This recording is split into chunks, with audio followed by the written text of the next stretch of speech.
Thank you for joining us for our lecture today, Rachel Weber's Faculty Fellows lecture. I'm going to do a little brief introduction before moving into today's main event. I'm Mark Emanuel. I'm director of the Institute for the Humanities, and thank you for taking time, especially on this blustery day when I'm sure that people have lots of things to think about with getting your kids, digging your car out, shoveling your walk, and all manner of things like that.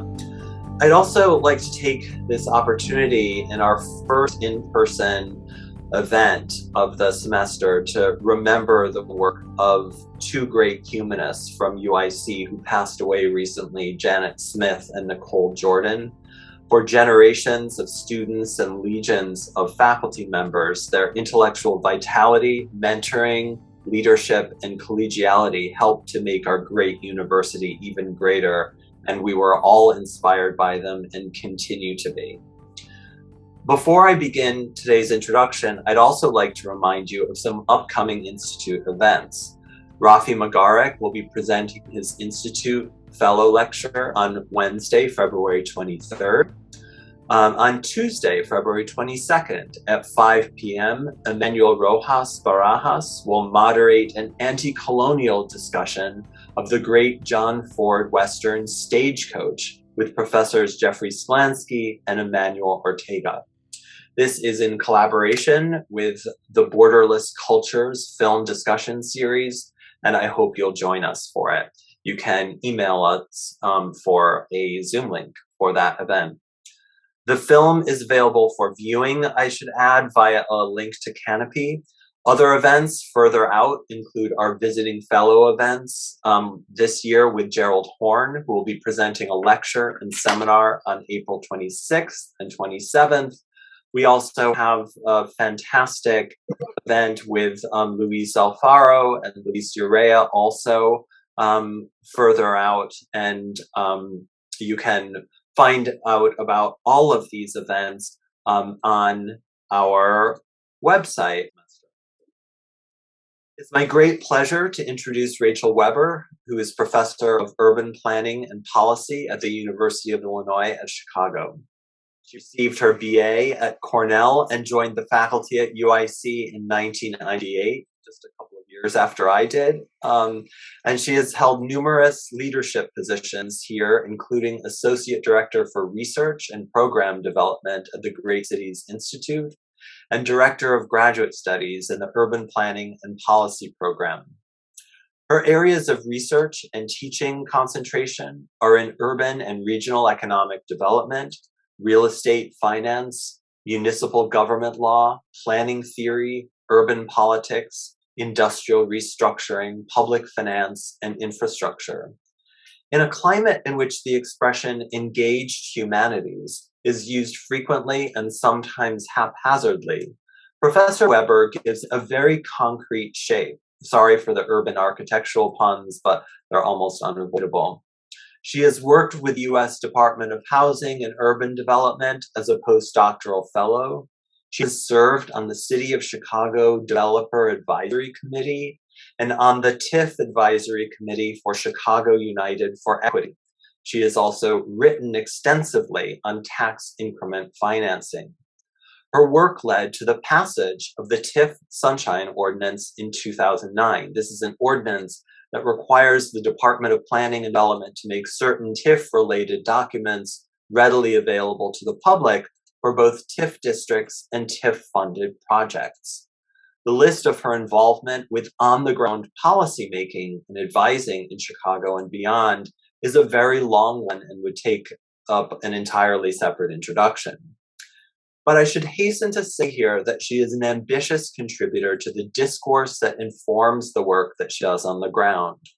She is author of the award-winning book, Boom to Bubble, How Finance Built the New Chicago, and Swords into Dow Shares, Governing the Decline of the Military-Industrial Complex. In addition, she is co-editor of the Oxford Handbook of Urban Planning. She's also author or co-author of over 100 articles, chapters, reviews, and reports on urban planning and space, economics, and public policy. Her work is situated at the intersection of government, markets, and urban development, and she does this with a commitment to making writing matter with accessible and consequential contributions. Boom to Bubble, for example, is an eye-opening explanation of why building happens in Chicago according to a logic of creative destruction, in which overbuilding blossoms more because of financial instruments than from actual demand. She has been invited to speak at universities, academic associations, and professional associations across the country, and the list of awards is also long enough to require some shorthand. It includes visiting scholar appointments at Oxford and the University of Barcelona, an engagement fellowship from the Institute for Research on Race and Public Policy, and as I mentioned a moment ago, an award for Best Book from the Urban Affairs Association for her monograph From Boom to Bubble. It's been a great pleasure having her at the Institute this year. Please join me in warmly welcoming Professor Rachel Weber to discuss the urban oracular, prediction and speculation in real estate. Rachel? Wow, thank you so much, Mark. That's such a nice introduction. I feel I should just go take a nap rather than give a presentation. I didn't realize I'd done all those things, but I want to thank Mark and Linda and my fellow fellows this year for providing such a wonderful environment in which to work. The Institute has been a huge support for me, and I've always enjoyed attending their events, and it's a thrill to finally be sort of supported by them this year on this fellowship. So let's jump in to the presentation. Here we go. Good. All right. So even if you haven't bought into this latest cryptocurrency craze, you still may be a speculator. Apparently, we all are now. If you're a homeowner, you may be manically checking Zillow to watch your house's potential resale value swan up and down. And maybe you're borrowing against that anticipated future equity to send your kid to college, which in and of itself is a kind of speculation on human capital. Quotes like this one express the widely held sentiment that in this latest stage of financialized capitalism, we are thrown into the void of uncertainty every day. Just looking at the slide, you all know Lehman Brothers, but MF Global was one of the big sort of casualties of the global financial crisis of 2007, 2008. And at that time, it was trading in securities, but the company actually got its start trading in sugar in England in the late 18th century. And I've always found this company interesting because it was managed by New Jersey Governor John Corzine, who also happens to be a UIUC graduate. Anyways, that's a digression. The financial sector now accounts for over a third of corporate profits and intervenes and overwhelms so many different aspects of our lives with its demands and volatility. Scholars talk in terms of assetized selves and mortgaged lives. Because of the ways in which finance has altered subjectivities, it is now our responsibility as individuals, workers, households, and communities to constantly affect a speculative engagement with the future, like this guy who for some reason is smiling. This despite the fact that the ability to accumulate capital from speculation is still unevenly distributed, particularly in relationship to the intersecting inequalities of class, race, immigration status, and gender. My Institute project this year is looking at the relationship between speculation and forecasting in an economic sector that's famous for both, real estate. Since the 1990s, there's been a significant uptick in capital flows to commercial real estate in the United States. This market is now valued at approximately $16 trillion. During the same time frame, since the 1990s, there's been a proliferation of predictive knowledge practices that claim to read the future of the properties we own, In addition to online platforms like Zillow, subscriptions to raw data and monthly outlooks, statistical indices, and build your own modeling templates, as well as bespoke consulting services, are now readily available for a fee, of course. My project is an ethnography of capital based on interviews with these professionals, the professionals in the fields of real estate and finance who peer into the future. I've been interviewing quants who work for large real estate firms, as well as land bankers and flippers on the south side of Chicago. Some call this studying up, observing those with more economic and political power than yourself. But as an academic who teaches and researches in this field, I've been able to get in the door, helped along by my colleagues and former students who work in this profession, and my knowledge of the techniques that my interview subjects reference when describing their work. Moreover, academics are a part of this oracular apparatus. I participate in panels commenting on things like the future of the city or will we ever go back to the office? So participant observation and autoethnography are also part of my data collection process. I've been interested in the inner workings of speculation for quite a while. Speculation confounds and sits uneasily in mainstream economic thinking, and yet property speculation is at the core of capitalist urbanization. It creates and also destroys the environments where we live, work, and play. It's a topic that I obliquely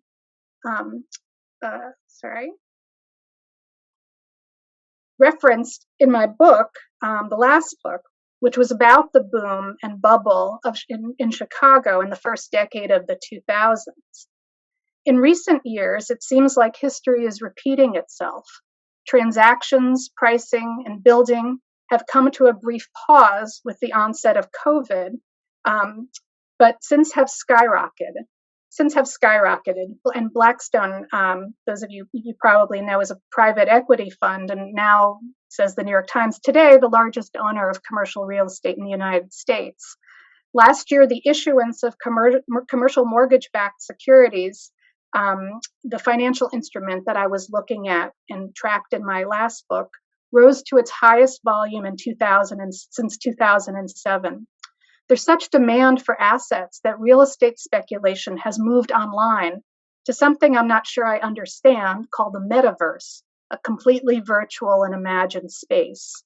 These record returns contrast sharply with the vacancies, evictions, business closures, and general misery occurring simultaneously. It's not a coincidence. Financial speculation has been pegged as one of the leading causes of displacement and the widening inequality that many have well documented. My current book project extends my previous research on the topic of property cycles into the future, although it's not a sequel per se. I'm interested in connecting expert knowledge practices like forecasting to the material and financial dimensions of urban development. How do future imaginaries affect the decisions of speculators in the present? In what ways are forecasts performative? And do unforeseen events like a pandemic break the models and disrupt the inherently optimistic notions of growth so that the future no longer holds out the promise of bailing out the present? Or do forecasts become even more compelling and performative in a pandemic when contemporary data is chaotic, difficult to read, and frankly depressing? My presentation today won't necessarily answer all these questions, but instead is an overview of this book project. I'll provide some background on the definitions and processes of property speculation using some examples from Chicago. Then I'll switch gears to the forecasting industry that's embedded within and serving those who speculate on property. And I'll share some preliminary observations from my fieldwork. And at the end, we'll look forward to entertaining your questions and hearing your suggestions. So what is speculation? I'm focused on a sort of narrower subset of professionals, not just people who are engaging with future uncertainty, but those professionals that invest their firm's capital and that of their clients, so pension funds, sovereign wealth funds, in commercial real estate. which commercial real estate defined as income generating office buildings, malls, and apartments. They either buy commercial real estate through direct ownership, like a developer would or a real estate investment trust would, or through managed funds. Ownership vehicles have become more complicated in recent decades. It's now common for speculators to be part of complex tiered networks of extraction from portfolios of bundled assets and mortgages. Speculators seek to profit from uncertainty. So if you're putting your wages in a savings account and you're contractually assured a rate of return over time, the interest rate, the speculative value of your investment is equal to zero. But if you're a developer and the value of your investment may be diminished by future events like a collapse in land prices or an oversupply of similar kinds of buildings or changes in an adjacent land use, you're placing a riskier bet. Speculators seek to price and convert uncertainty into measurable forms of risk. Some scholars, like the sociologist Melinda Cooper, have gone so far as to say that uncertainty is the asset. When you think of land speculators, you're probably thinking of those who want values to go up and who want to avoid calamities like a financial crisis. But for many speculators, whether values experience positive or negative change is less important than the magnitude of future price differentials. So for every party that wants property values to go up, there may be one or more counterparty that has taken what's called a short position and is betting on those values to fall. For example, in the last couple of weeks, several owners of Loop office towers have announced that they are delinquent on their mortgages. This is obviously bad for them, bad for the owners, but good news for those that buy distressed debt or provide insurance against such adverse events. Speculators want just enough volatility and turbulence to keep markets dynamic and create opportunities that they can profitably exploit. The goal is not to overcome or tame uncertainty or to prevent crises, but as cultural geographer Louisa Moore notes, to incorporate into one's calculations the unfolding and emergent events in relation to an array of possible projected futures. Speculators also look to make their return from a change in an asset's value in a short period of time. How long? Nobody really says. There's not a lot of agreement. But generally, the fate of a speculator's capital lies in the time gap between present and future, generally about 3 to 5 years. And lastly, property speculation entails betting on an asset's future value. Ownership of property entitles you to monopoly control over location, as well as the legal right to capture any increase in both rents and value. But speculators hope to make their nut with value changes, capital gains, or tax losses, as opposed to the rents.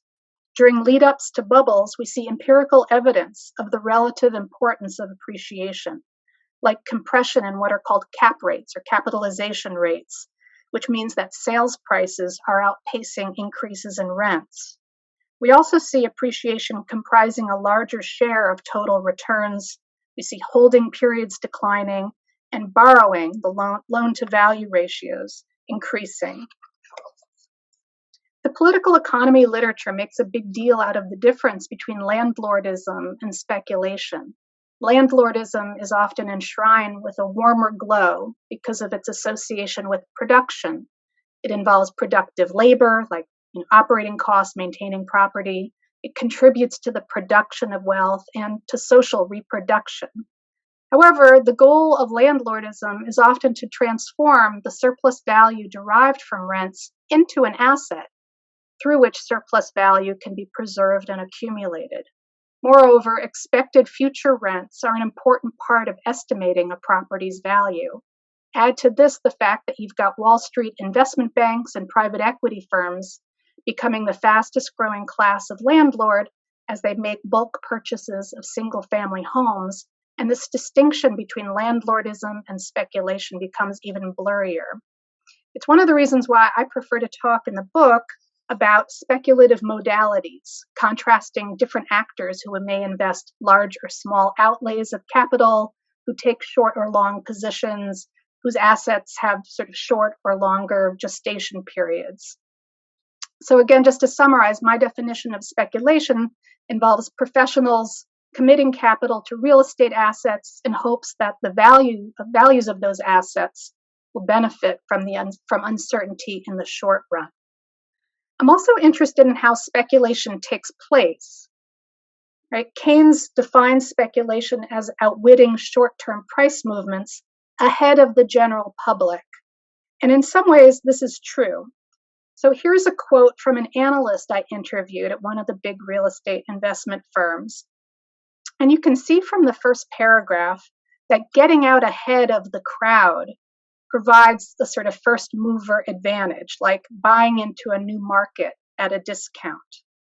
This is important because even for neoclassical economists who generally don't like to admit that speculation even exists, they'll say that speculative returns are possible when assets are, quote unquote, mispriced, like a building that has good fundamentals, but that has fallen on hard times, or that few know about, like self-storage in Greenville, South Carolina. Who knew? Indeed, the notion of mispricing implies that the speculator possesses some information that others in the market lack, which still assumes that there is a market. Just like being out ahead of a crowd assumes that there is a crowd following close behind. So the point I want to make here is that speculation, the process of speculation, is an inherently social and collective act, as the second paragraph of this quotation makes clear. Speculation is less of a calculated move by a solo firm, a lone wolf, or an individual scanning the environment for an opportunity. It's more of a process of observing and managing a series of interlinked bets made by your peers. Keynes likened speculation to a beauty contest, where everyone's trying to anticipate the contestant likeliest to catch the fancy of the other judges. But I prefer to use the metaphor of a team climbing a mountain. Each climber is backing and helping each other up that mountain, but they're also putting the others at risk. Similarly, the process of speculation involves interpreting and coordinating one's actions in accordance with the actions of others. A couple of other observations about this process. So up until a point, the larger numbers of climbers that you have, or the larger your team is, the better the potential performance. Indeed, accumulation depends on a growth of actors and capital in a particular market or focused on a particular kind of property type. And this is also where I think neoclassical economics gets two things wrong about market or crowd behavior. First, with speculation, competition doesn't necessarily reduce opportunities for profit. Instead, it increases them, especially for early entrants. Another thing about speculative valuation is that those self-correcting loops that lead to market equilibrium, where rising asset prices would lead to lower demand, are often suppressed when you have a speculative dynamic. Instead, a self-reinforcing, mimetic, and positive feedback loop develops. Pricing is driven by competitive bidding on a fixed resource, and higher prices often lead to greater demand, and vice versa. It's also not just the size of the crowd or the market that matters. It also matters who joins and when they do, at what point in time they do. So in the beginning, entry into a particular market may be restricted. Sociologists John Logan and Harvey Malech wrote in 1987 that structural speculators seek to influence the conditions through which others pursue use and exchange values from location. This often involves getting the state and other members of the local growth coalitions like the media to get on board and to change the rules of the game, like changing zoning in an area. Here's an example that you might be familiar with that's close to home. This is the Lincoln Yards project. Developer Sterling Bay was arguably the early entrant here. It purchased the land and planned a mixed residential, retail, and entertainment development on 55 acres of previously industrial land. It needed the state and the growth coalition to support them in this effort. It demanded zoning changes and infrastructure, as well as a subsidy of $1.2 billion from the city of Chicago. And this amount was based on revenue projections, which is another sort of forecasting technique. In early 2019, Mayor Rahm Emanuel pushed the subsidy decision through City Council. The speed at which the decision was made was not just because Mayor Emanuel was stepping down from office that year. It was also due to the fact that property values were rising rapidly in anticipation of the Lincoln Yards project. Small speculators had started purchasing property in the vicinity, and with every sale, values were pushed even higher. Because this appreciation would disqualify the area from being designated as a blighted TIF district, and therefore would be ineligible for subsidy, the decision to provide this money to the developer needed to occur in the short time lag between these purchases, all of these speculators buying property in the area, and the Cook County Assessor's decision or announcement of its new assessments. The city was in effect racing to get out ahead of the speculation that Sterling Bay's purchase and its own policies induced in order to pay for the subsidy that it had committed to the developer. So speculators also, they need this kind of state support if they're going to be kind of an early entrant into a market that has not experienced the speculative dynamic recently. But they also need capital. They need money partners. And in the case of Sterling Bay, they found basically a line of credit from financial services giant J.P. Morgan, as well as Dallas-based Lone Star Funds. This blue chip support will allow them to easily sell mortgages on properties to distant aggregators in secondary markets as well. And as the earlier quote from one of my interview subjects showed, you can't speculate alone. Your peers need to invest in your vision of the future as a hedge against the uncertainty that you face. So Sterling Bay benefits from new entrants into the market, buying property nearby, or better yet, making offers on property that they're developing. Their peers push prices up in the propitious time gaps between present and future events, like the gap between the announcement of their ambitious plan and Sterling Bay's breaking ground on its first building, which it just did this summer. Speculators are especially excited about attracting firms bigger than themselves, like global real estate firms, international banks, and scrupulous institutional investors whose seal of approval signifies the safety of their bets. Such firms are treated as wizards who practice divination on behalf of the rest of the crowd.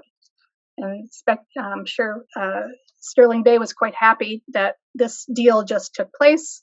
A couple days ago, it was just announced that Houston-based developer Hines, one of the largest developers in the country, just bought an office property nearby in Goose Island. And so it's this kind of empirical evidence and data that I've been collecting in hopes of sort of tracking this property, this process of speculation. I'd like to eventually be able to kind of visualize the process of different speculators operating on comparable hunches at sort of slightly different sort of stages and phases of the time, and also to be able to see the concurrent changes in property values. I just want to see if this works. I'm hoping that it does, but this is a cool sort of time-lapse image. Good, it's working. Of not in Chicago, but in New York City around the High Line that an organization called Dark Matter Labs did.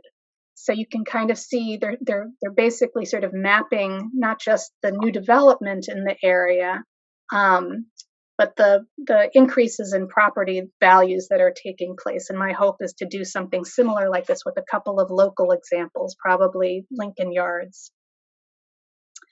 So different members of the crowd imitating each other at roughly the same time creates the self-referential spiral of linked and leveraged bets that characterizes the process of speculation.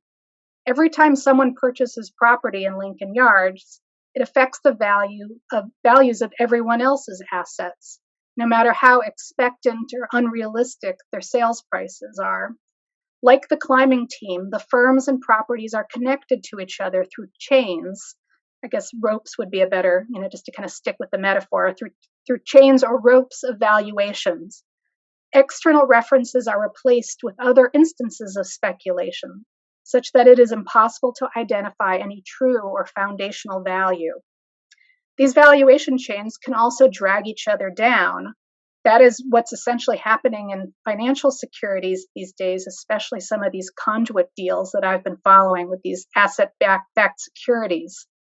Bundled mortgages that bundled into securities are becoming tainted by the presence of a couple of underperforming assets like a mall or hotel loan that has gone into default as a result of the pandemic. So when you've got delinquencies, which reveal prices that are kind of out of whack with occupancy, or the crowd's attention is drawn somewhere else, these speculative bubbles can pop. Or, as seems to be the case in Lincoln Yards, speculation can be sustained by promises of a spectacular future, and the market is pushed toward a new, higher pricing structure. Another meaning of the word speculation derives from late Latin speculatio, probably mispronouncing that, which means observation or active looking. Indeed, property speculators spend a lot of time not just looking at buildings and land, but looking at the behavior of their peers. Observing their peers is difficult, though, because even though buildings are material objects, their identities as financial assets are often very hard to see. Property markets are more opaque than, say, the stock market, where communication of prices is temporally and spatially condensed. This is why the spectacle of new construction garners such attention. A new building being born is a visible, captivating, and evental sign to speculate. Beforehand, you might have rumors. And then once a new building is announced, there are seductive promotional materials like this kind of signage or the renderings of Lincoln Yards that I just showed you. And then during construction, you have the chaos that mirrors the uncertainty of the imminent, the cranes, the workers, the noise from construction. Just wanting to comment, the quote here, I couldn't pass up an opportunity to look into who Free Market Ventures were. They're one of the partners on this project in Uptown. And I just thought you would appreciate their slogan or their motto about all money talks, but ours just says more interesting things. So even after the excitement of new construction dies down, analysts in real estate are often sent to walk or drive the streets to collect impressionistic data about the built environment, looking for signs of activity that might signal the presence of the crowd. They weigh this embodied knowledge against the other main source of information about future places, data, forecasting data. Forecasters have an important relationship to speculators. As historian Scott Sandage says, they essentially write the ending of this sort of speculations. Scott wrote this great book about failure in America. You'll find forecasts or market outlooks or these kinds of trends in trade publications, press releases, podcasts, property appraisals, discounted cash flow models, demand estimates, and plans issued by developers like Sterling Bay, and even municipal bond prospectuses.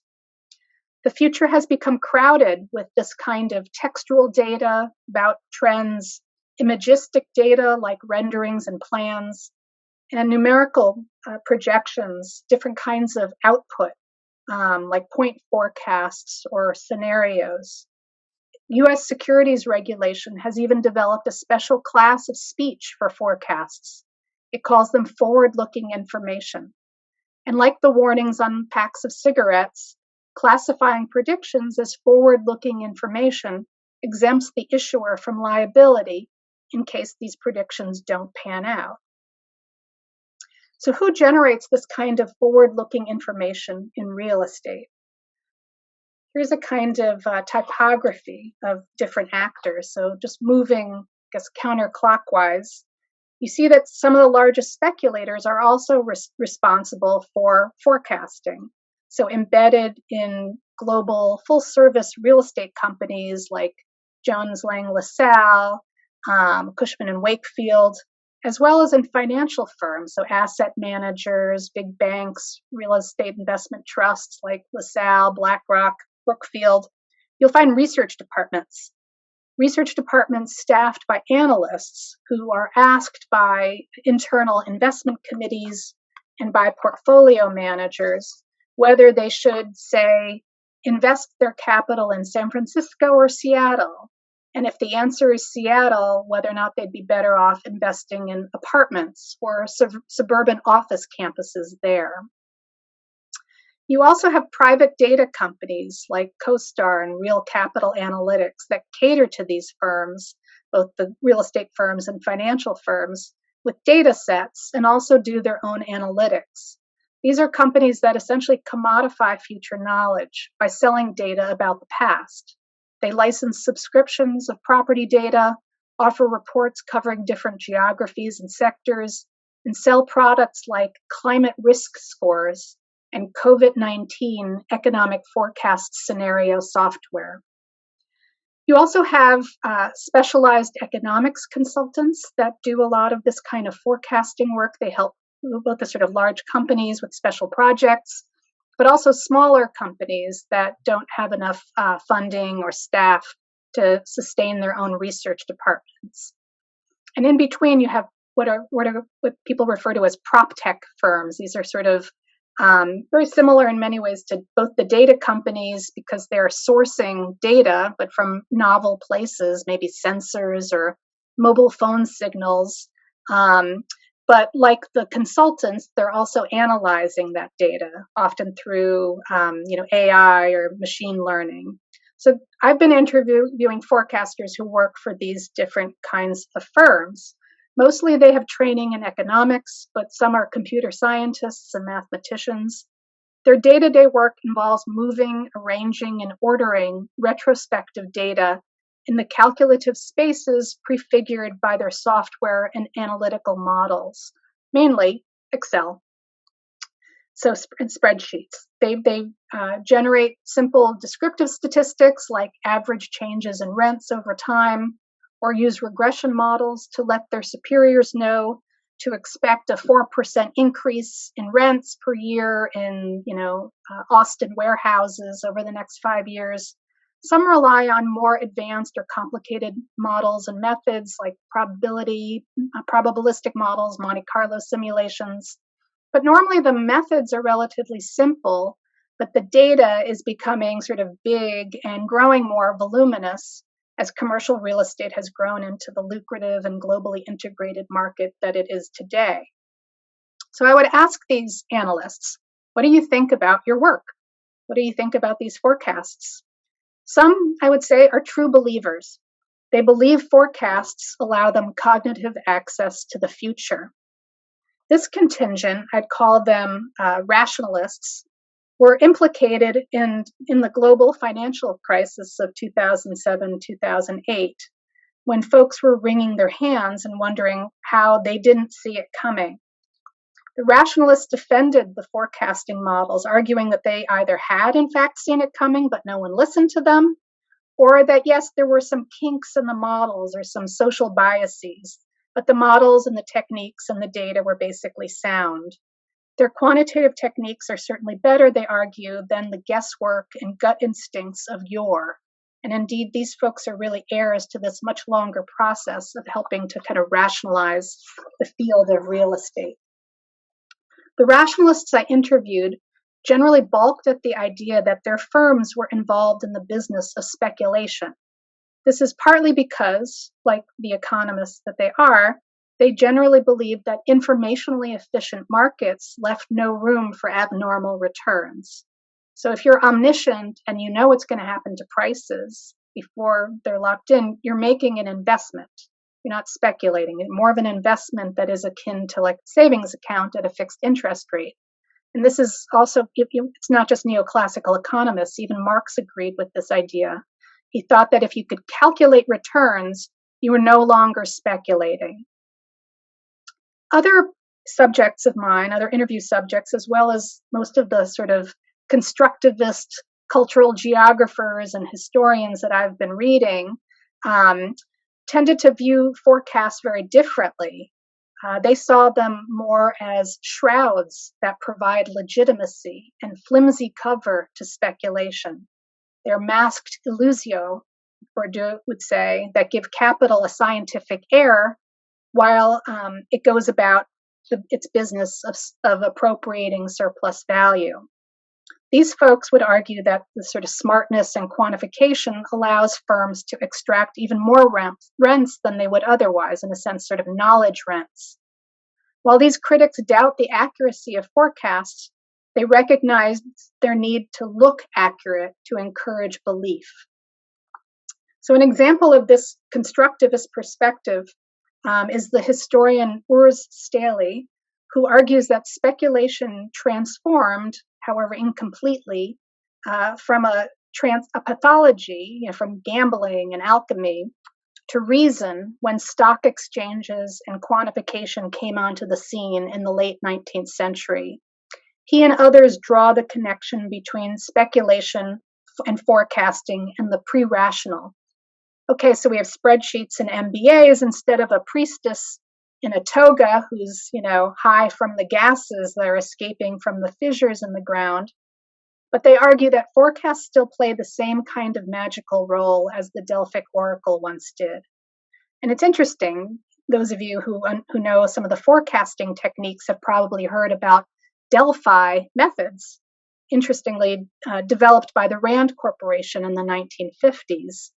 Delphic methods of forecasting are used to essentially sort of query a series of experts and to eliminate any kind of bandwagon effect or confirmation bias. The experts are anonymous and they're queried and questioned about a particular topic like inflation rates. And then their answers to these questionnaires are used to create new questionnaires for other experts, and sort of goes on in this iterative fashion until you end up with a kind of consensus. So you have these Delphi methods. And then this is probably just coincidental, but I thought it was interesting that, we have in real estate connections between astrology and data and analytics. So the largest data firm for real estate is called CoStar, and it shares its name with the largest AI-powered astrology app, also called CoStar, right? And their slogan or their motto is, where techno-rationalism ends, we begin. So it's probably coincidental, but I still thought it was interesting. So compared to these rationalists on one hand and the kind of constructivist critiques on the other, with my research, I find that I'm kind of landing in a slightly different place. So I don't necessarily believe that forecasts are prescient, given the unknowability of the future. I'm more aligned with the critical scholars who read these market outlooks as imaginaries, stories about the future that conjure the possibility of profit in the face of the uncertain. So anthropologist Laura Baer says forecasts are, and I quote, or that forecasts project unseen ethical orders using technologies of imagination to help navigate future uncertainty. But where I differ is that I don't necessarily believe that they're just smoke screens for the real work of capital accumulation. So even if future cities are not predictable, property forecasting can still be a generative, productive force in the material world. So I've been following a few of these forecasts, particularly those made early on in the pandemic. So like the idea that the recovery from COVID was going to be V-shaped, or that there would be surging demand for property types like medical office, life sciences, and warehouses, and that businesses and households were going to be drawn to mid-sized second-tier markets like Portland and Denver, Austin, Dallas. I argue that forecasts like these, backed by quantitative models, but also pretty pictures and reports and presentations, are a form of effective communication, effective with an A. They offer a vernacular that allows speculators to feel connected to each other, to the crowd, and also to the uncertainty surrounding them. By shaping the collective expectations of the crowd, forecasts affect the price assigned to the future, and in doing so, perform and materialize imagined futures. Forecasts are still magical in a sense that they are obtuse, kept secret, and rely on an intuitive, visceral sense of the presence and potentials of the uncertainty. But the information itself and the way the information is communicated can change the mood, helping a particular submarket or building type to become captivating or, on the other hand, repulsive. Like astrology, you don't need to believe it to be affected by it or to see yourself through it. Like the fact that this morning, as I was preparing for this talk and making little checklists, I told myself that I was behaving very much like the Virgo that I am, even though, I'm a social scientist and I don't believe in astrology. So for the past few years, I've been attending or watching on Zoom these emerging trends and outlook conferences hosted by membership and trade organizations in real estate, like the Urban Land Institute. The other attendees of these events are large property owners, developers, asset managers, marketing specialists, investors, retailers, even the occasional government official, who are there to learn and to network. And I would argue that these events are affect-heavy and performative spectacles of divination. During the networking sessions that always precede the panels, participants are sniffing around to see what kinds of proprietary information they can score from their peers, like assumptions that their competitors are using to estimate the price of warehouses in Louisville. This information helps them calibrate their calculative devices to each other's frequency. And then you'll have a handpicked panel of experts who get up on stage and are asked to comment on things like the future of the residential market. With the forecasting field as crowded as it is, trade associations like the Urban Land Institute are in a role to make sense of this sort of prophetic glut. They assign standing and harmonize the various future imaginaries that are being offered by providing this kind of platform to amplify the voices of particular experts.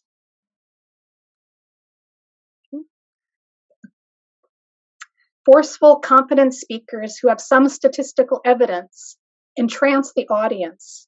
The distinction between the individual vocalizing the forecasts and the knowledge of the market they provide seems to blur. The speaker becomes a kind of oracle, a medium through which future property markets can speak. Although these events lack the heated spiritualism of the stock trading pits that anthropologist Caitlin Saloom describes, they tap into a similarly embodied and confident engagement with risk. Because the future is so crowded with predictions that hinge on very flexible assumptions, there are struggles to control or dominate the narrative, or as political scientist Ivan Asher calls this apparatus, the means of prediction. This is a slide, just a little bit of background. The author of this quote, Jim Graskamp, was one of sort of the fathers of real estate analysis. And it was important that even he said that these assumptions about the future are so flexible. So the speakers at these kinds of market outlook events are often representatives of the largest multi-divisional real estate companies and investment funds, who, due to the volume of capital that they control, can actually move pricing and guide other investors toward and away from particular assets. So it's not uncommon to hear from a representative of a company with significant holdings of apartments in Nashville that the future of multifamily housing in Nashville looks very bright. By promoting their version of the future, the firms with more clout can bend the production of future values around their own positions. And despite the proliferation of these small, like prop tech firms, there have been a series of recent mergers in this industry, which means that there are fewer and more centralized conduits for disseminating future imaginaries and assumptions. For example, Moody's Analytics, a division of one of the big three ratings agencies, recently bought Reis, the second largest data provider after CoStar. This kind of consolidation, also just the commodification and licensing of property information, and the power of intermediaries like the Urban Land Institute to set the terms of forecasting have allowed a small number of actors sizable influence over these means of prediction. Effective communication, like these forecasting events, remove the pressures of rational understanding to help steer the self-referential, suggestible crowd of speculators to particular places and assets. When you have different actors repeating similar stories about the future, they begin to gather the patina of common sense and have the potential to motivate action, like the decision to sell or buy in a particular market. Anthropologist Urena Cyril writes in her book on development in India, Landscapes of Accumulation, these, quote, fragile cascades of assumptions about time and money make the present unfold in accordance with representations of the future made in the past. So in conclusion, on their own, I don't think forecasts can build buildings or develop submarkets. They are not the main form of labor from which surplus value in property is extracted. But they are an underappreciated part of the expectancy systems that anchor speculative financialized cities. The predictions of these modern day prophets make it they are important instruments of real estate finance, not because they accurately represent the future, but because they create and fortify the collective subjectivities and shared imaginaries necessary for economic actors to relate to each other through the simultaneity of time and place. In a sense, forecasts are less like a map that can help that climbing team scale Everest and more like another rope that holds the team together and nudges them in the same direction. Why should we care about how real estate actors read the future, or about these performative utterances like economist Christian Marazzi might call forecasts? Not only do they contribute to house price and rental inflation, but they embed particular financial rationalities into the bricks and mortar of cities.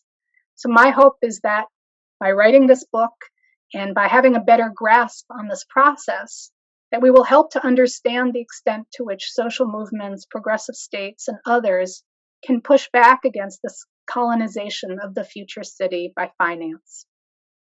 And I will end here. Thank you. Thank you so much, Rachel. It's a fantastic talk. I assume that you will take some questions, and so I would like to welcome anyone to use the hand raise function, or if you prefer, in the chat. I will be monitoring that. If you'd like to just let me know that you have a question, we can take things that way. I can get things started as people mull things over. Thank you so much for a talk that connects with so many different fields, with economics, politics, even, people who are readers of literature, and and other aesthetic enterprises are interested in these ideas about speculation.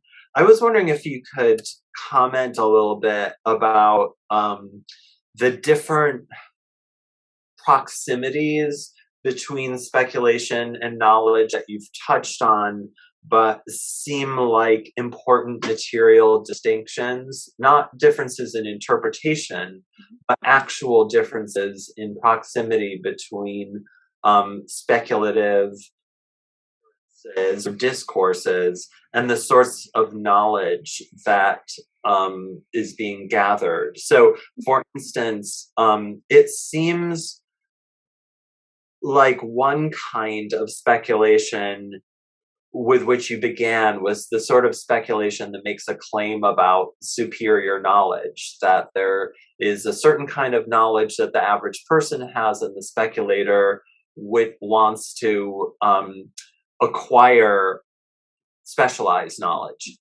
And it seems like a slightly different kind of work that's going on when the speculation is merely imitation, that you're seeing someone else that is building a building, and that doesn't seem like specialized knowledge at all. It's just kind of seeing what someone else is doing and seeing that's where the money is, and that is just having enough capital to do what everybody else is doing. And then there seemed to be, I love the Lincoln Yards example, because that seemed like the more insidious example, or potentially insidious example, of not merely knowledge, but actually suppressing knowledge, that there's a sort of knowledge that's out there and you want to suppress it in order to make this deal happen before anything can be done about the fact that that the whole economic structure in the neighborhood has changed. And so there's an element of fraud in that kind of speculation that seems different from other types of speculation. And I guess I'd be interested to know, how often does the issue of speculation verge on something that just looks like out and out fraud? But those seem like very different types of relations between speculative discourse and actual knowledge. And I was wondering if you could comment on the degree to which your project is invested in discriminating between one and the other, in order to comment on, how speculation works. That's a great and really difficult question. And it's sort of part of my desire in identifying these different kinds of speculative modalities, is that thinking that the sort of desire to communicate your behavior and activity differs also. So whether or not you are one of those first movers, like Lincoln Yards, right? So they suppressed, or they wanted to suppress, and the city helped them do the information about increasing assessed values more generally. But in terms of their making this incredibly grandiose, ambitious statement by saying we're going to develop this massive site on the northwest side of Chicago, they weren't trying to hide that. In fact, they were trying to communicate that as widely as possible in a particular way, right? There is a particular kind of sort of reinforcing their boldness and their ambition, but not so much that they were crazy, right? You want to be bold, but you don't want to have people dismiss these bold gestures. So they came up with all kinds of discourse and kind of communication materials to amplify this project, because they wanted to have these kind of they wanted to encourage this kind of follow on demand. They wanted to be copied and followed on. And that's a different kind of, like you say, kind of a discursive move than those who are part of the herd or the crowd, but who are part of the sort of follow-on demand. They may find themselves at a point not wanting to advertise what they're doing, because if too many people get into that same market and kind of replicate what they're doing, they risk there being like an oversupply, and because there's always this sort of fragile balance of how much follow-on demand you want to have, how much sort of speculative fervor you want before the spiral starts moving in the other direction. So I find that fascinating, and I do think it's very much about sort of the who's involved, who, like, kind of curating the crowd, the different kinds of investors, what they're doing, and also the degree to which they are making their behavior. It's less the sort of knowledge, but kind of advertising and communicating the sort of what they're doing. So I interviewed plenty of people who say they don't want to be out ahead of the crowd. Like, there's so many different, one of the same, actually the same analyst whose quote I put up on the slide, he also said, there's sometimes when we just want to, it's like put on cruise control.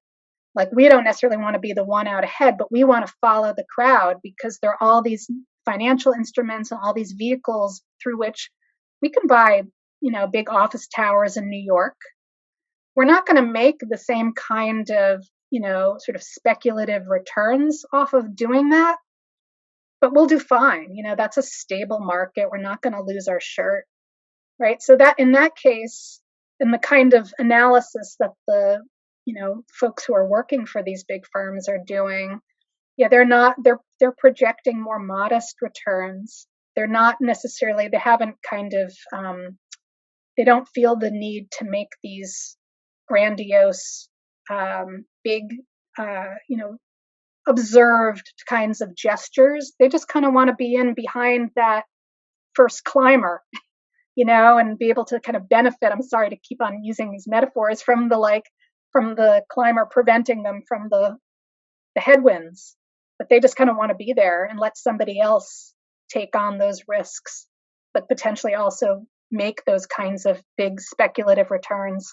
So what I'm trying to do is, and I think I can do this through looking at cases like Lincoln Yards, is be able to kind of sense these maybe more generalizable patterns about the kinds of knowledge, the kinds of activities that different types of speculators are involved in. Thank you. Thank you. Mark, do you want to call on people or do you want me to? I'm happy to do it. You go ahead. And I'll monitor the chat in case we get any activity there. Sam? Yes, Rachel, you probably knew I would ask a question from having me in class. I appreciate the excellent presentation.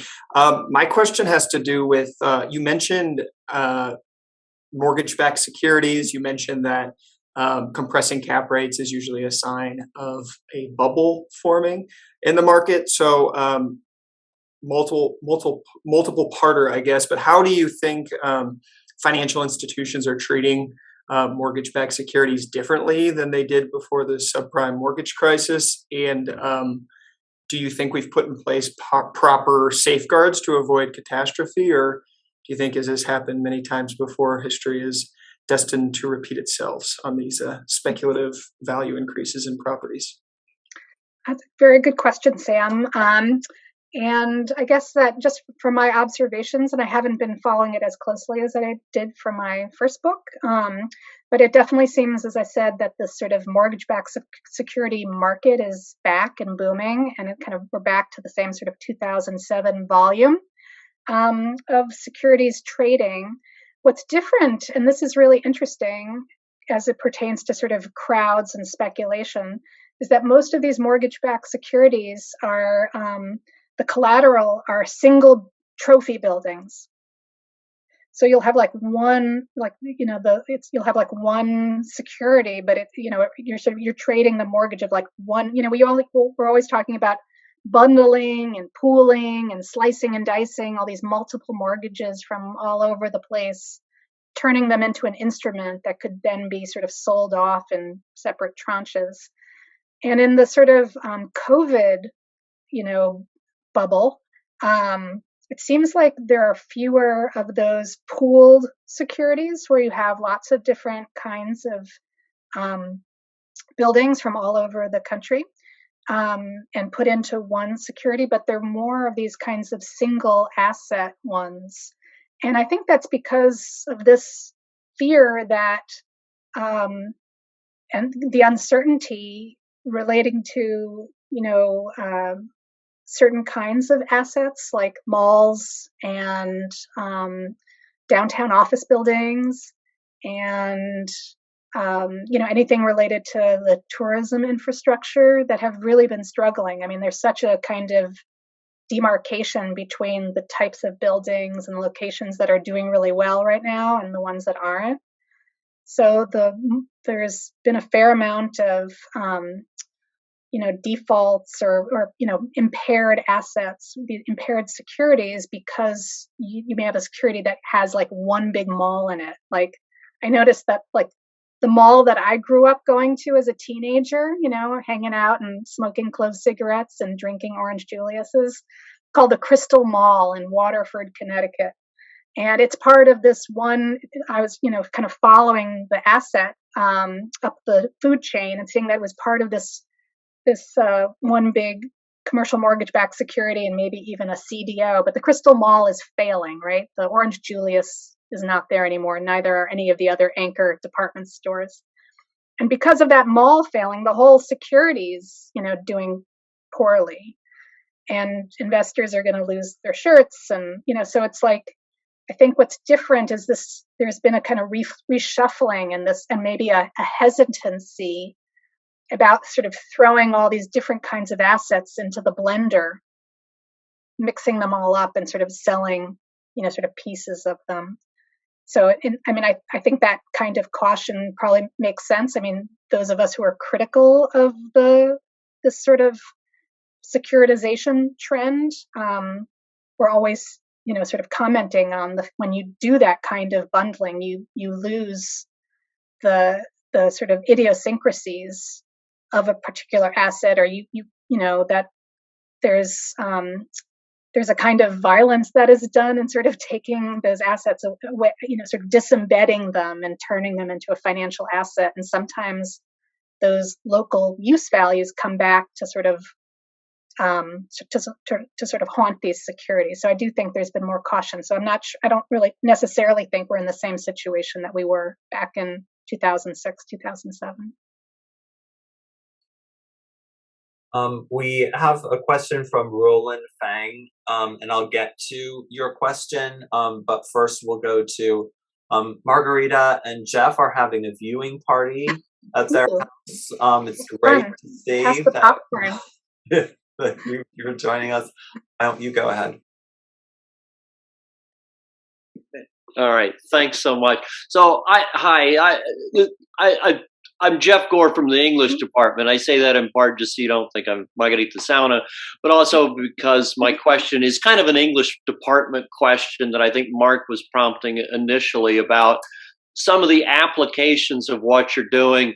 I want to kind of take an analogy to some work and interests of mine, and then maybe to return it back to what you're saying and see if you can comment on it.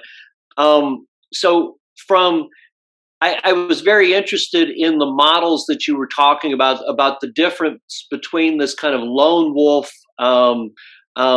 individual and looking at kind of communal or a more community-oriented or intersocial kind of model of agency for speculators and investors and so forth. And this interests me as a teacher of literature, but also as a teacher of writing. I'm often looking at models of writing from the past, like Renaissance classical imitation, where one looks at past writers and learns how to write by, in part, writing versions of their work and then eventually building on from that to being a more innovation, but it's improvisational, much more than it is assuming kind of an individual, that it's individual originality. But also as a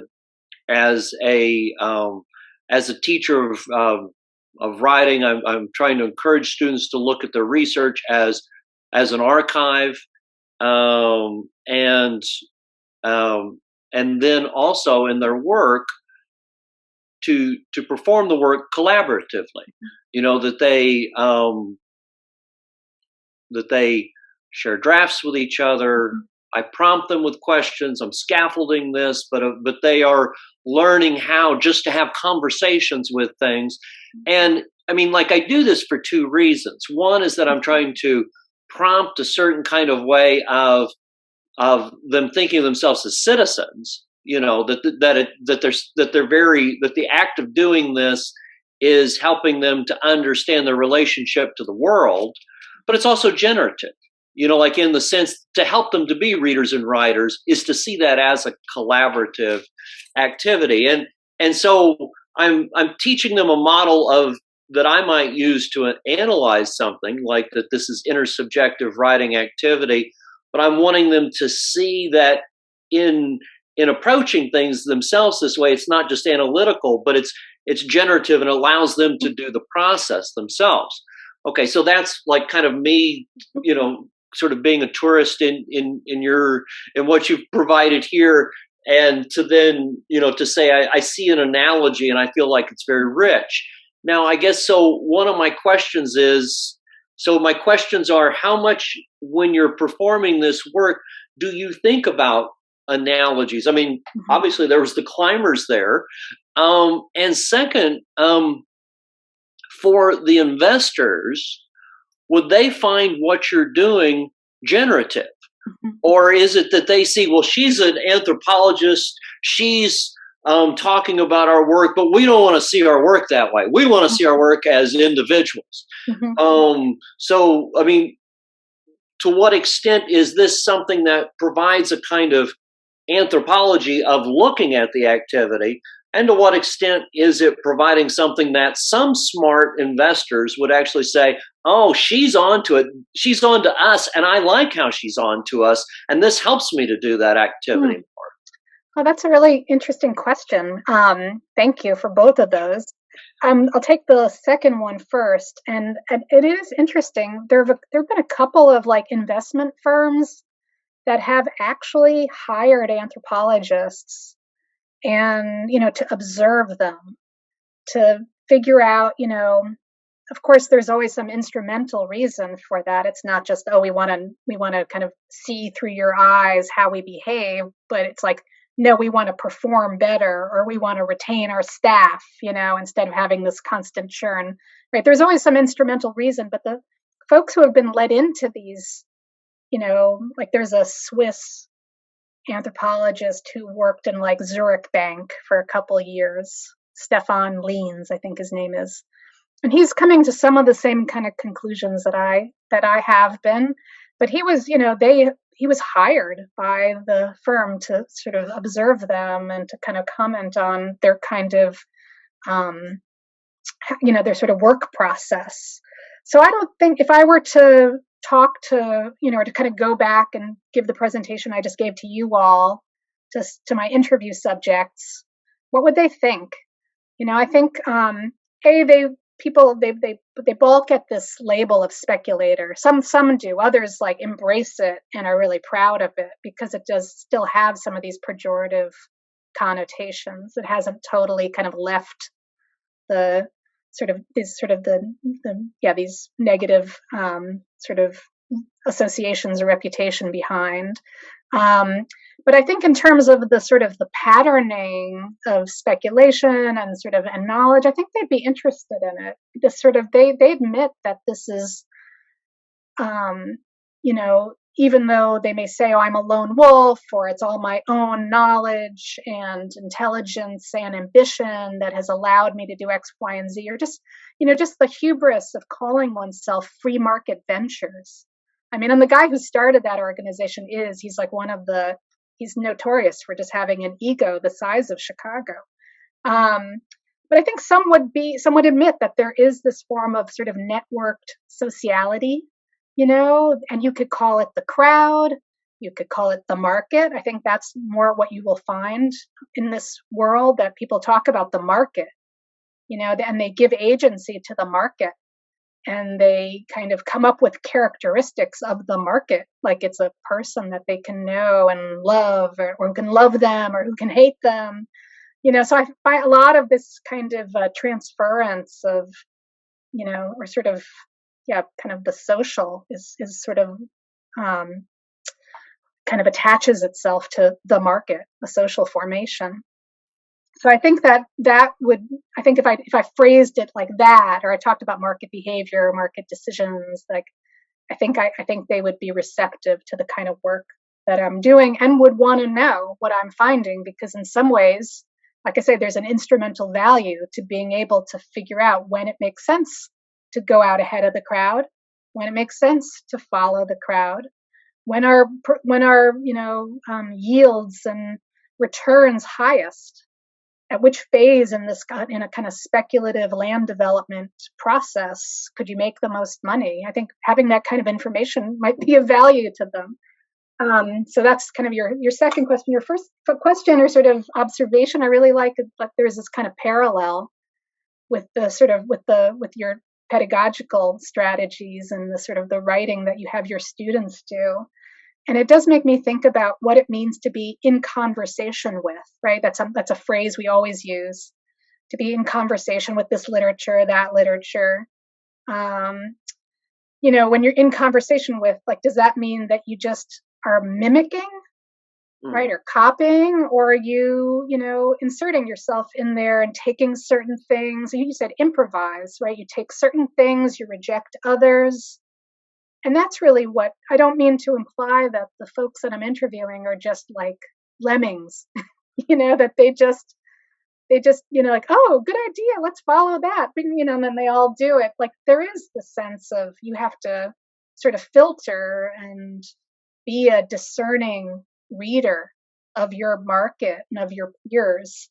It's one of the reasons why these meetings and being in person at these meetings is so important, and why in some ways Zoom just doesn't cut it. Because you are reading these very subtle sort of social signals. I was having a conversation with one of our fellows, Esther, the other day, and she was saying, like, what kind of watches were these guys wearing? Like, what are they dressed like? Like, kind of like real kind of anthropological questions of, like, can you see the hierarchy of status visually? And if I were having more opportunities to kind of be in person, I mean, now I feel like I would be paying a little more attention to that kind of stuff, dress, tone. But to be in conversation with means you're sensitive to that kind of stratification and those kinds of sort of social signals. Yeah, I mean, it seems almost like that. I mean, like with some investors, they would have to be convinced that you're still trying to win, but you're winning by listening to your opponent. You're winning by, Bruce Lee talks about reacting to your opponent like it's water, or you are, that you're reacting, or like like the Chinese Book of War or something like that. You're learning how to react to that, but it's still, I mean, it's instrumental towards gain, but but recognizing that it does depend upon an awareness of that intersubjective relationship. I like that. Yeah, thank you. Yeah. I am going to read Roland's question and feel free to chime in. I am Roland Fang from the Political Science Department. I am curious about the mechanism behind speculation. I am wondering, how does the growth machine in Chicago exacerbate the housing speculation, and whether this speculation will hinder resource distribution on affordable housing for low-income households? Really awesome question. Definitely. I would say that the growth machine is something that's not monolithic. It's always changing. It changes over time. Like the, Lightfoot machine is different than the Emanuel machine. Certainly she's put different people in charge who are doing different things in, like, the Department of Housing, and focusing on building a lot of affordable housing. But I still think that so much of what this city and many other cities, Chicago's not an exception, do is that cities encourage property speculation, right? They have a, personal or sort of financial self-interest in doing so in the property tax. So, you do see, and this is, again, nothing new. I'm going back to sort of Logan and Molich's Urban Fortunes, but the growth machine is in the, or growth, the coalition is in the business of trying to encourage more, more utilization of property and of land, sort of higher densities, upzoning, and we've seen this administration doing that as well. Sort of permitting skyscrapers and lots of tall multifamily apartment buildings, and it's not exactly clear that is. It depends what neighborhood you're in and what the sort of submarket looks like, whether or not permitting a new apartment building is going to lead immediately to everybody else's values going up. So it matters sort of what values are at, property values are at the moment, what other kinds of activity there is. Is there a lot of buying and selling? Are there other sort of nearby land uses? So it's hard for me to make just sort of a blanket statement about that, but certainly mechanisms like you've asked, tools, so upzoning is certainly one way in which local governments are able to encourage speculation, right? If you sort of increase the envelope, the building envelope, and allow developers to sort of do what they want to kind of maximize the rents or value that they can extract from place, that is in a sense a kind of giving the green flag or the green light to speculators. But that the effect that has on other property values, or on property values across the city, or on property values nearby, really depends on what's built, what the market is, what the price points are. So it's hard to say whether or not you're in the speculative dynamic where new expensive housing is just going to create more new and expensive housing, or if, well, like what most economists say, or many economists say, is that by increasing supply, you can also dampen values or prices. Nina, did you have a question?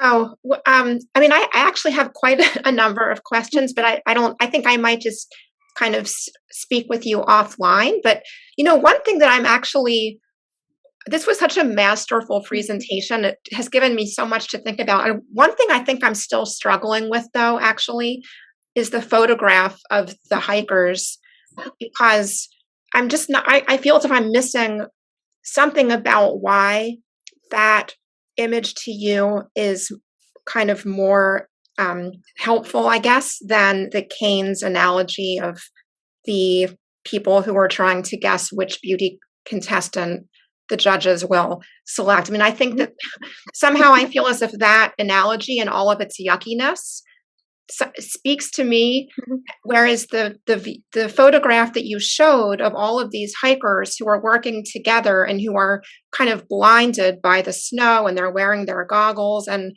I see you're trying to make the point that they can't see clearly, right? And so they're kind of struggling as a group to get where they're trying to go. I think it somehow I feel as if I'm missing, I think, what you're trying to, is that something that because so much of what you're arguing is that it, to me, really strikes a historical chord about the term speculation, which, as far as I know, and I could be wrong, but I think it sort of dates as a commercial term to the late 18th century, which I think is what Christopher Agnew writes about in his book called Worlds Apart. And this was also a time when you had almost like the proto forecasters you're talking about, who are these sort of wizards who go from court to court and who are selling these great kind of systems and, financial systems and projects. And John Law was kind of the uber type. And so the very term seems to conjure a sense of distortion, of not seeing correctly. But anyways, I just think that Keynes analogy actually has a great deal of historical weight behind it, because that was, in fact, how early modern critics understood speculation as people who are being blinded by a beautiful appearance and who might not suspect that underneath it it's all an illusion. And I mean, there's this wonderful quote from Casanova, who was another kind of forecaster who helps bring about the lottery to France. And he kind of says beauty is a letter of credit, which I think is a great sort of answer for you. But in any case, yeah, I don't know. I just wanted to throw some of that out there. Yeah, no, that's a really good point. Really terrific. Such great material. Thank you. No, I guess I was a little like glib, maybe. I'm not saying that we should throw out the beauty contest idea in favor of the climbers. I guess the beauty contest idea is still sort of invested in this kind of a lone wolf, a sort of solo speculator, but who's just sort of watching the others to sort of see what else they're going to do, and then to sort of, makes that it's not sort of who you think is the most beautiful contestant, but it's who the crowd thinks. And that's what you're trying to do, is you're trying to anticipate what your peers are going to think is beautiful. It doesn't matter what you think is beautiful. You just go with what your peers. So I do think that happens, that's an apt metaphor or analogy for speculation.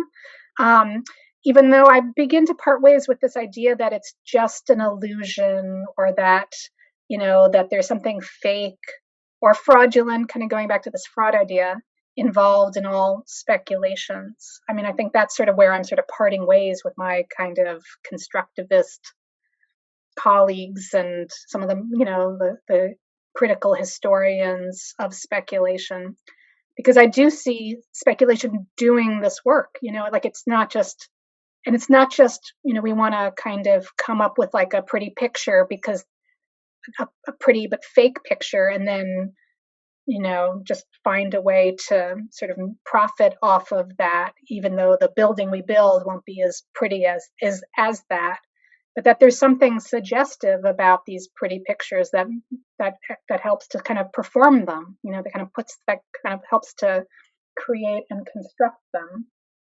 I think with the climber metaphor, and true, I chose I was just looking online for a pretty picture. Here I go. But the climbers, you're right. It's like sort of that picture, or the image of climbers, implies that the person at the front in particular is sort of sincere and trying to just trying to see clearly, sort of through the snow, through the uncertainty.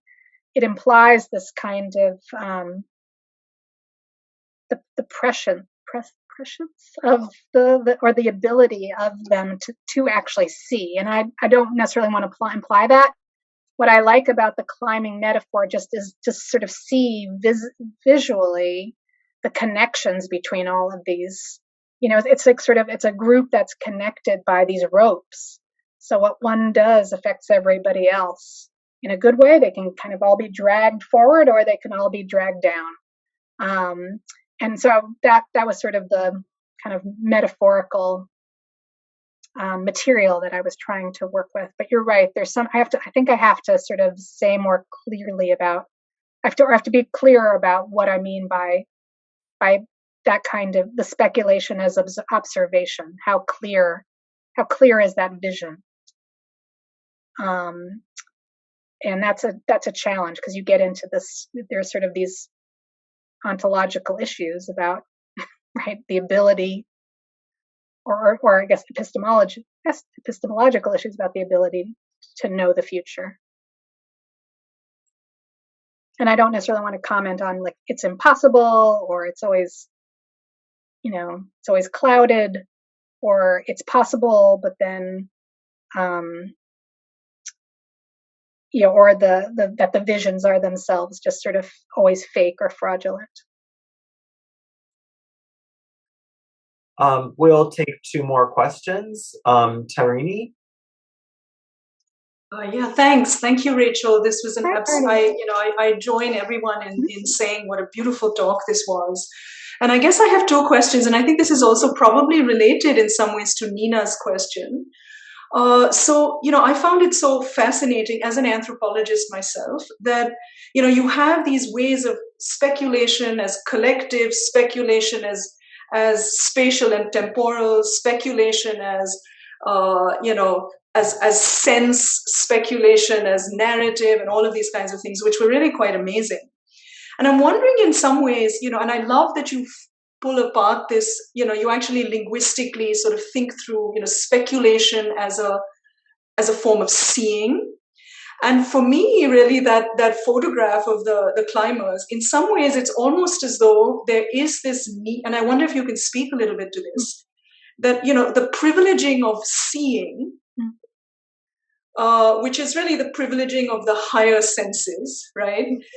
And yet, ultimately, so much of the speculative practice is, in fact, relies not at all on these privileged senses, but on all these other things, like astrological things, a sense of other things, a sense of the crowd, and I love that you kind of have these different social actors in here, what you're calling the crowd, which is really a different kind of formation from, the seen crowd. It's actually the collected crowd in these different ways. So I'm wondering, in some ways, it's almost as though speculation as a seeing is, or I think that seems to me I wonder, that's the fraud, when in fact there's all these other sensory ideas that are actually, driving the success. And I wonder if they have, in this kind of social world, do people have different senses for risk, different tastes for risk? So I'm kind of thinking of this as almost like a sensory analysis of speculation, where you kind of move from seeing, which is privileged, obviously, and that's kind of linguistically what you're using. But really the taste for risk, the taste for all these other things, the understanding of astrological things, these are all different sensory elements that seem to be driving the practice more than the seeing. I mean, I don't know whether that's of any value, but to me, that's really what jumps out and what's so amazingly rich about your material, where, it's about aesthetics, it's about the visual, and yet everything, the practice, those things don't matter anymore somehow. Well, I'm not sure if I would say they don't matter. Thank you. That's also a great provocative question. I'm not sure if they don't matter, but they're kind of they're seen through. It's like a lens that, so I do think still, like, the numerical, the quantitative analysis really matters, and what, the smelling of the success, the listening to the crowd, This is such a beautiful sensory way in which we think of vision as the privileged sense, and speculation lies in that domain, but yet all these other things are driving what's happening.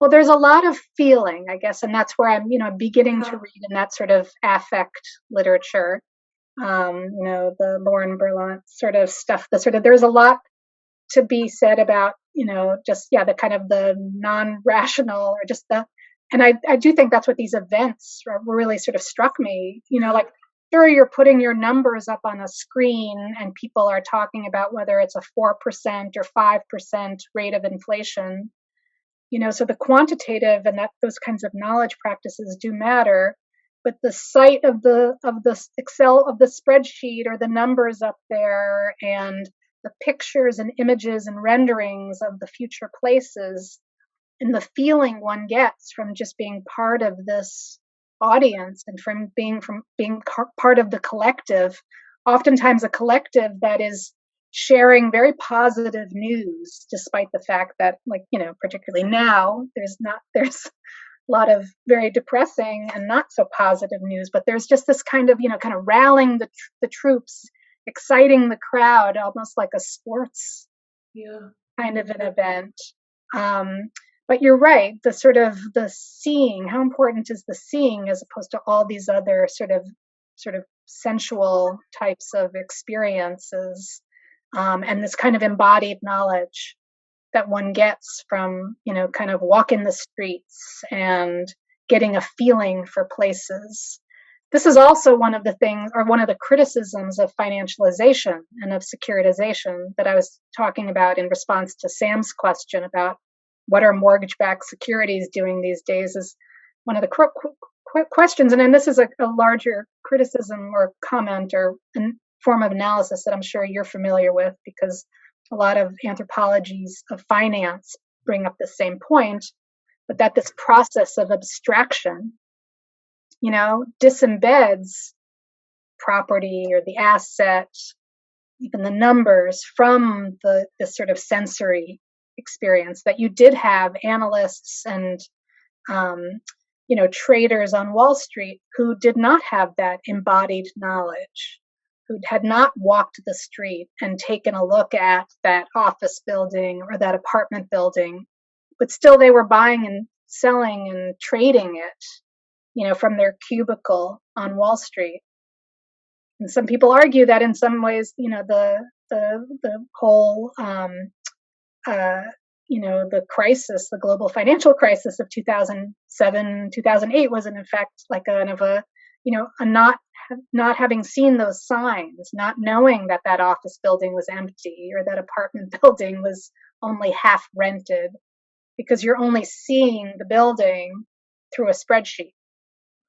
Right. So there was, because of this sort of being cut off from the rest of this sort of the sensory experience of ownership and of knowing a place and a building, that there were all these, bad things that basically kind of stemmed from that. So. Thank you. No, I don't want to. This was a terrific presentation. I don't know if you've read the book by Doug Holmes. It's called The Economy of Words. Right. Where he kind of makes this argument, where he's at the European national banks, and he makes this argument that at the end of the day, everything has its limits, and it's all about kind of creating the feeling of success. Mm-hmm. So, I see that a lot in your work, and thank you. It's a beautiful project. Thank you. Thanks. Matthew? Thanks. I just wanted to add to the chorus of people saying that this was a really fascinating talk. I really, really enjoyed listening to it. And I have a question that I hope is not going to sort of be too erroneous and clearly from a non-expert in this field. But I was thinking at first, I'll make a comment, I think in response to Nina's question about sort of how to best represent what it is you're talking about in terms of how speculation becomes contagious, and it'll lead into my question. I mean, it strikes me, I was just thinking that it might not be coincidental that like one of the greatest American musicals is about con men. If we think about The Music Man, which was later reinterpreted in an episode of The Simpsons. And, I was just thinking about the relationship that those who are sort of following the person at the head have, which is that all of these people start singing along, right? And when you think about these works, it's actually about a chorus kind of taking off and everybody joining in. So it's not so much about watching and mimicking and seeing the future as it is about being sort of swept up in the song of it. But that sort of leads into my question, which is really broad, about just if your research has taken you, I think as Nina is sort of asking, in a direction that thinks a little bit about the evolution of the history of speculation or the figure of the speculator. And I ask it because one of the parts of your talk that really resonated with me, but that was also sort of provoking me to think a bit more about this, was when you really talked about the experience of going to the conference and the image that you showed of sort of everybody convened there. It seems really familiar to me. Even though I'm not a speculator and certainly don't really take part in these circles, but in your description of the kind of buzziness and energy that, at least in the way that you show it to us, is clearly kind of organized in the space that recalls so clearly, I don't know, one could say the genre of like the TED Talk or like the Apple product release. And I guess I'm broadly just sort of asking if the cyclical claim sort of that I can sense at the heart of the talk, right, about kind of not necessarily a replaying of the financial crisis, but a similar repetition of the factors that kind of go into that, is also what's happening in the history of speculation, or are you seeing the emergence of a completely new type through your research? Thank you, Matthew. That's also a really good and difficult question. And I've thought about it a little bit because I have been one of the sort of users and developers of this concept of financialization, particularly in it, in how it relates to real estate and to sort of urban governance. And so I've been trying to think about, how does speculation under financialization differ from, say, speculation of previous eras? And not to say that there weren't, securities and financial instruments and an important role for finance, at the end of the 19th century or in the 1920s. But what's different and distinct about this particular? It's it's not that it's global, right? Because we also had global sort of flows of money back in the 20s and in the late 1900s. Is it the global aspect of it? Is it the kind of, I think in some ways where I land, which is a little bit of a cop-out, is just in some ways the complexity of the instruments today. The fact that, I said that you very rarely encounter, not rarely encounter, but there's definitely a sort of a divide between like the, land flippers on the South Side that I've talked about, who may be like one or two guys buying and selling land, buying and selling, small apartment buildings, hoping to make a profit. And then the big, global investment funds and real estate firms for whom they're not extracting capital from just one building, but it's these giant sort of portfolios. So there's a scale issue, there's a complexity issue. And I think the complexity, just, like speculation creates more uncertainty. Speculation in this environment creates more complexity and therefore more demand for forecasts and some like kind of grasping for knowledge or for some kind of a map of the future. So is it just that this is these, kind of self-referential spirals have, are they going faster today because of algorithmic trading? Maybe there may be an issue of speed. There's certainly an issue of complexity, and there's an issue of scale. And I don't know, possibly. I mean, that's why I'm so appreciative of the opportunity to talk to folks like yourself and to, to others, historians in our group, because you need to be reminded that sort of the thing you're thinking is, so distinct and defining of our contemporary era has actually been tried before, or that, so one of the things I was going to say in terms of the scope, the ability for the financial markets to bring down the entire economy, seems like we maybe also have seen that in the past, with some of these, whether it was tulips or opium or, right. So or sugar, right. So there have been these attempts, but I don't know. It's an issue that, folks who are studying the sort of contemporary moment don't necessarily take the time to investigate. And I think there's a real value in doing that, to even just to be asked to define what's different about today. How does speculation under contemporary financialization differ than the sort of previous writings on it, previous anxieties about speculation, previous associations,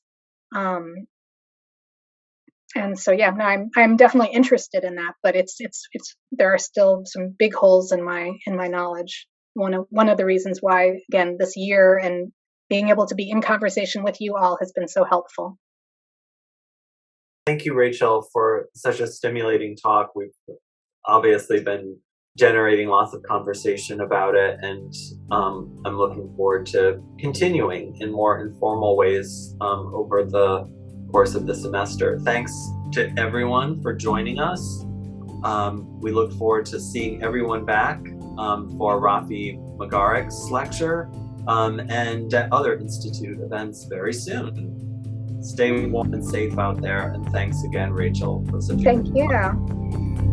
Thanks.